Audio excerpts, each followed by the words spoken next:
بسم اللہ الرحمن الرحیم۔ السلام علیکم ناظرین، ہمارے پیارے نبی حضرت محمد مصطفیٰ صلی اللہ علیہ وآلہ وسلم نرالی شان کے مالک تھے۔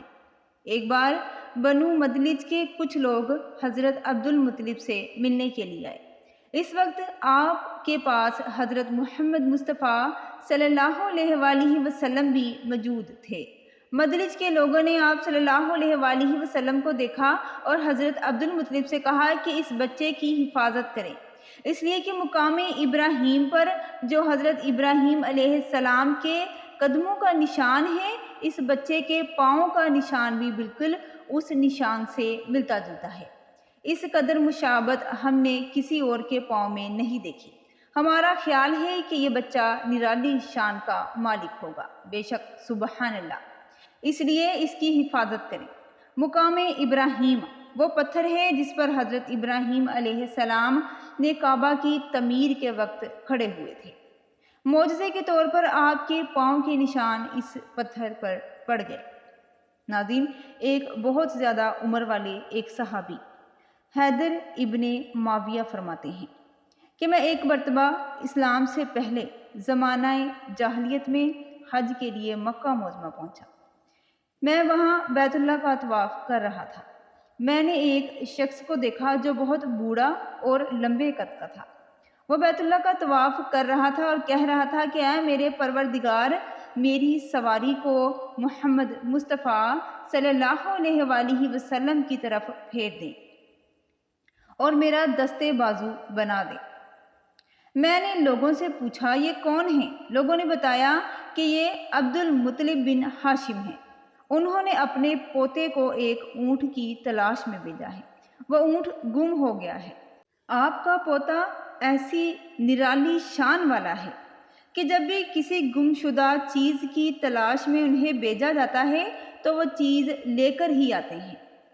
پوتے سے پہلے یہ اپنے بیٹوں کو بھی اونٹ کی تلاش میں بھیج چکے تھے، لیکن وہ ناکام ہوتے، چونکہ اپنے پوتے کو اس لیے بھیجا تاکہ وہ چیز لے آئیں، لیکن اب کافی دیر ہو گئی ہے، اس لیے یہ پریشان ہو گئے ہیں۔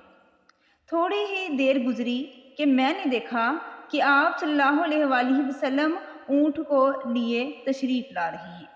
حضرت عبد المطلب نے فرمایا کہ میں اس قدر تمہارے لیے فکر مند ہو گیا تھا کہ شاید اس کا اثر کبھی میرے دل سے نہ جائے۔ ناظرین، جب آپ صلی اللہ علیہ وآلہ وسلم 7 سال کے ہوئے تو آپ صلی اللہ علیہ وآلہ وسلم کی آنکھیں دکھنے کو آ گئی۔ مکہ میں آنکھوں کا علاج کرایا گیا لیکن افاقہ نہ ہوا۔ حضرت عبد المطلب سے لوگوں نے کہا کہ اوقاز کے بازار میں ایک راہب رہتا ہے، وہ آنکھوں کی تکالیف کا علاج کرتا ہے۔ حضرت عبد المطلب نبی کریم صلی اللہ علیہ وآلہ وسلم کو اس کے پاس لے گئے۔ اس کی عبادت گاہ کا دروازہ بند تھا۔ انہوں نے آواز دی، راہب نے کوئی جواب نہ دیا کہ اچانک عبادت گاہ میں شدید زلزلہ آیا۔ راہب ڈر گیا کہ کہیں عبادت خانہ اس کے اوپر نہ گر پڑے، اس لیے فوراً باہر نکل آیا۔ اس نے جب نبی کریم صلی اللہ علیہ وآلہ وسلم کو دیکھا تو چونک اٹھا۔ اس نے کہا کہ اے عبد المطلب، یہ لڑکا امت کا نبی ہے، اگر میں باہر نہ نکل آتا تو یہ عبادت گاہ ضرور مجھ پر گر پڑتی۔ اس لڑکے کو واپس لے جاؤ اور اس کی حفاظت کرو کہ کہیں یہودیوں یا عیسائیوں میں سے کوئی انہیں نقصان نہ پہنچا دے۔ اور رہی بات آنکھوں کی، تو آنکھوں کی دعا تو خود ان کے پاس موجود ہے۔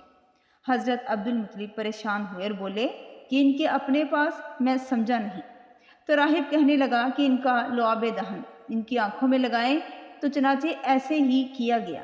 جب لعاب دہن آپ صلی اللہ علیہ وسلم کی آنکھوں میں لگایا گیا تو وہ آنکھیں ٹھیک ہو گئی۔ ماشاءاللہ سبحان اللہ، یہ میرے نبی کا معجزہ۔ جب آپ صلی اللہ علیہ وسلم کی عمر 8 سال کی ہوئی تو حضرت عبد المطلب کا انتقال ہو گیا۔ اسی طرح ایک عظیم سرپرست کا ساتھ چھوٹ گیا۔ اس وقت حضرت عبد المطلب کی عمر 95 سال تھی۔ تاریخ کی کتابوں میں ان کی عمر اس سے بھی زیادہ لکھی ہے۔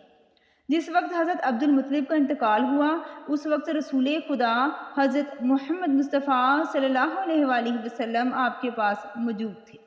وفات سے پہلے حضرت عبد المطلب نے نبی کریم صلی اللہ علیہ وآلہ وسلم کو اپنے بیٹے حضرت ابو طالب کے حوالے کیا۔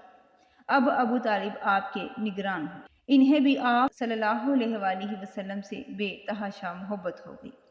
ان کے بھائی عباس اور زبیر بھی آپ کا بہت زیادہ خیال رکھتے تھے۔ پھر زبیر بھی انتقال کر گئے تو آپ کی نگرانی آپ کے چاچا ابو طالب ہی کرتے رہے۔ جب انہوں نے نبی کریم صلی اللہ علیہ وآلہ وسلم کی برکت اور معجزات دیکھے تو ان کی محبت میں اضافہ ہو گیا۔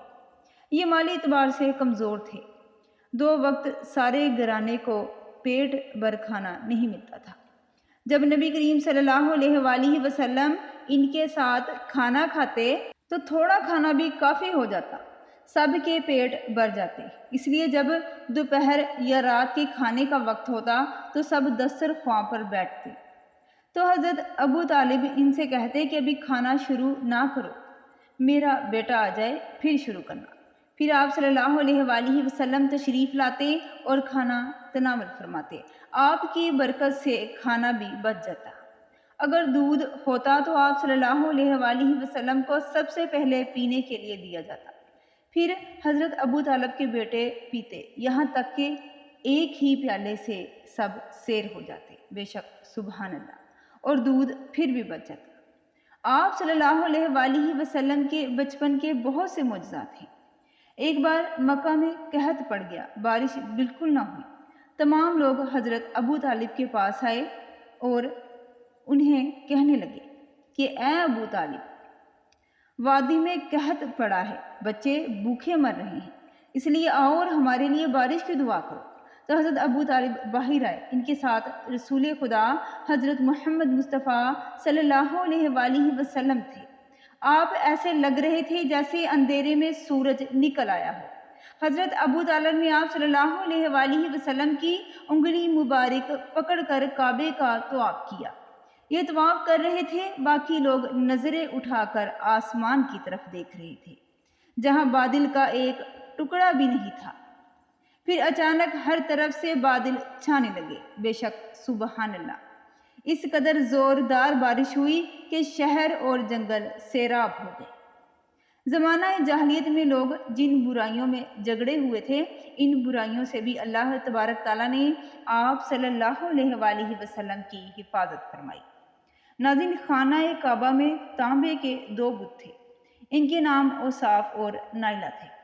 طواف کرتے وقت مشرک برکت حاصل کرنے کے لیے ان کو چھوا کرتے تھے۔ حضرت زید بن حارثہ رضی اللہ تعالیٰ عنہ فرماتے ہیں کہ ایک مرتبہ آپ صلی اللہ علیہ وآلہ وسلم بیت اللہ کا طواف کر رہے تھے، میں بھی آپ صلی اللہ علیہ وآلہ وسلم کے ساتھ تھا۔ جب میں طواف کے دوران ان بتوں کے پاس سے گزرا تو میں نے بھی ان کو چھوا تو نبی کریم صلی اللہ علیہ وآلہ وسلم نے فوراً فرمایا کہ ان کو ہاتھ مت لگاؤ۔ اس کے بعد ہم طواف کرتے رہے۔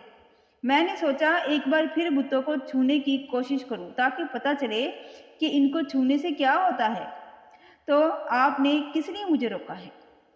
چنانچہ میں نے ان کو پھر چھوا۔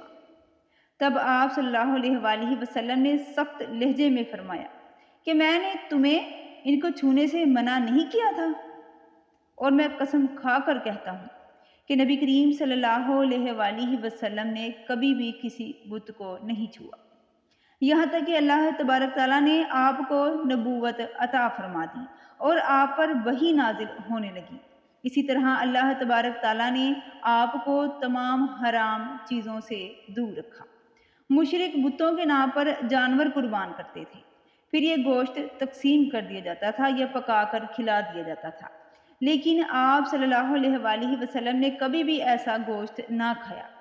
خود آپ نے ایک بار ارشاد فرمایا کہ میں نے کبھی کوئی ایسی چیز نہیں چکھی جو بتوں کے نام پر ذبح کی گئی ہو، یہاں تک کہ اللہ تبارک تعالیٰ نے مجھے نبوت عطا فرما دی، بے شک سبحان اللہ۔ ہمارے پیارے نبی حضرت محمد مصطفیٰ صلی اللہ علیہ وآلہ وسلم سراپائے معجزہ ہے۔ ناظرین، آپ صلی اللہ علیہ وآلہ وسلم کی ہی برکت سے یہ جہان آباد ہے، بے شک سبحان اللہ۔ اگر آج کی ویڈیو آپ کو معلوماتی لگی ہوں تو ہمارے چینل گائیڈ آف اسلام کو لائک کریں اور سبسکرائب کریں اور ہمیں اپنی دعا میں یاد رکھیں۔ اللہ تبارک تعالیٰ آپ کا اور ہم سب کا حامی و ناصر ہو۔ جزاک اللہ۔